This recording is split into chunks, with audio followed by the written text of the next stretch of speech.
దాంట్లో కూడా వెయిట్ ఎక్కువ లేకుండా ఉండేటువంటి యాక్టివిటీస్ పెడతా ఉన్నాం. తర్వాత గతంలో ఐఐటి చెన్నై వాళ్ళు వచ్చి దీన్ని చూసి దీని స్ట్రెంత్ అది చూసి పర్వాలేదు ఏదైనా కొన్ని అంటే అప్పుడు వాళ్ళు చేసింది దేనికంటే పెడస్ట్రియన్స్ వెళ్ళొచ్చా లేదా అనే దాని మీద చేశారు. అప్పుడు మనం ఏమడిగా ఉంటే దీన్ని ఇలా మాన్యుమెంట్ గా ఉంచేసి కొన్ని బస్సులు కార్లు కాకపోయినా పాదచారులు వెళ్ళడానికి వీలుగా ఏమైనా అవకాశం ఉంటుందా అనేటువంటి ప్రయత్నం చేసాం.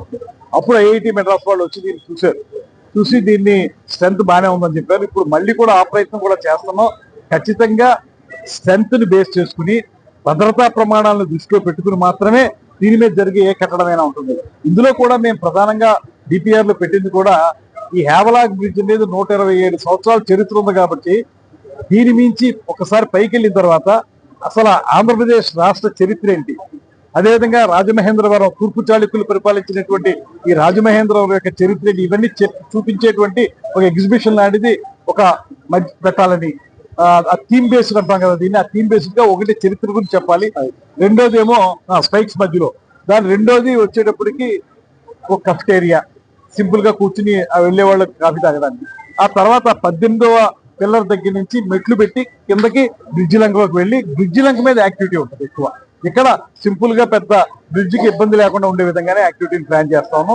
ఆ ప్రకారం భద్రతా ప్రమాణాలని టాప్ ప్రయారిటీ చేయడానికే సిద్ధంగా ఉన్నాం. అంటే అప్పుడు కేవలం ఇంతవరకే పరిమితం అయింది, ఈ బ్రిడ్జి వరకే పరిమితం అయింది అప్పుడు.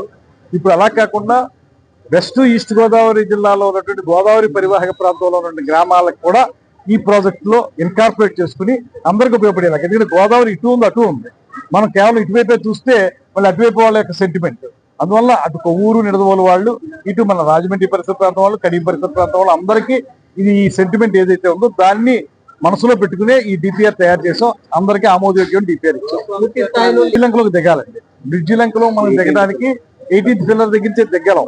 అది దాటిపోతే బ్రిడ్జ్ లంక దాటిపోతాం. మనం దాటిపోతే మనం ఎలాగా కొవ్వూరు వైపు గోష్పాల్ క్షేత్రం దగ్గర చేయాల్సిన డెవలప్మెంట్ సెపరేట్ గా పర్యాటక శాఖ తీవ్రంగా ఆలోచిస్తాం, అది చేస్తాం.